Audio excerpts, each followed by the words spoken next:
Promesse biblique du jour. La patience. La patience et le courage viennent de Dieu. Patience et silence, vertu des grands. La patience est dure, mais sa récompense est Amen. Dans Hébreux chapitre 10, verset 36, la patience nous permet de vivre le plan de Dieu, conformément à sa parole. Empruntons chacun le chemin de la patience. Ce qu'elle est une vertu, une aptitude à se maîtriser face à une attente, à rester calme, dans une situation de tension ou face à des difficultés, des épreuves plus ou moins longues. Elle se caractérise aussi par la douceur, la persévérance. La parole de Dieu nous dit que la patience fait partie du fruit de l'esprit. Lisons cela dans Galates chapitre 5, verset 22. Mais ce que l'Esprit Saint produit, c'est l'amour, la joie, la paix, la patience, la bienveillance, la bonté, la fidélité, la douceur et la maîtrise de soi. La patience n'est pas une attente passive. Un chrétien court patiemment en persévérant à travers les difficultés. Dans la Bible, la patience, c'est persévérer vers le but, endurant les épreuves ou attendant avec confiance qu'une promesse s'accomplisse. Dans Hébreux chapitre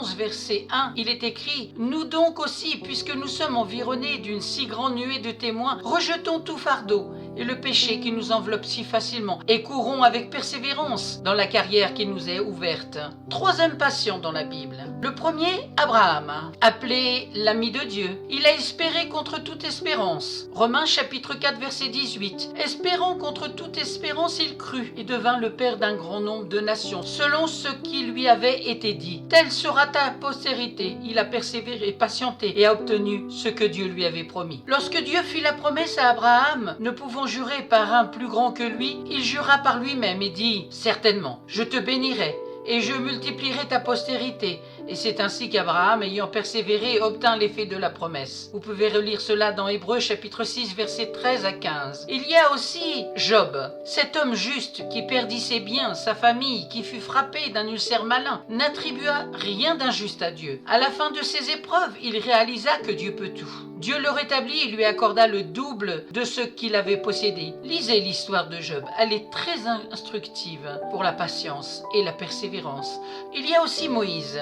Dans le livre des Actes des Apôtres, au chapitre 7 et à partir du verset 23, nous découvrons un homme qui, voyant un de ses frères outragé, perd son sang-froid, tue l'Égyptien et fuit dans le pays de Madian où il y demeure 40 ans. C'est durant cette période que Dieu enseignera la patience à Moïse. La patience n'est pas quelque chose que l'on a dès la naissance. Plus tard, après avoir été formé par Dieu, il nous est dit de Moïse qu'il était un homme fort patient. Lisez cela dans le livre des Nombres, chapitre 12, versets 1 à 3. Lisons Romains, chapitre 5, verset 4. Endure la période difficile avec patience. Même si elle se prolonge, la patience conduit à la victoire. Et poursuivons avec le psaume 27, verset 14. Compte patiemment sur le Seigneur. Ressaisis-toi, reprends courage. Oui, compte patiemment sur le Seigneur. Amen. Merci Seigneur pour ta parole qui fortifie, qui encourage et qui nous montre que nous devons être patients. Accorde-nous ce fruit de l'esprit avec ton aide. Dans le nom puissant de Jésus. Amen. Merci à vous d'avoir pris du temps pour écouter Promesse biblique du jour qui avait pour titre aujourd'hui le chemin de la patience.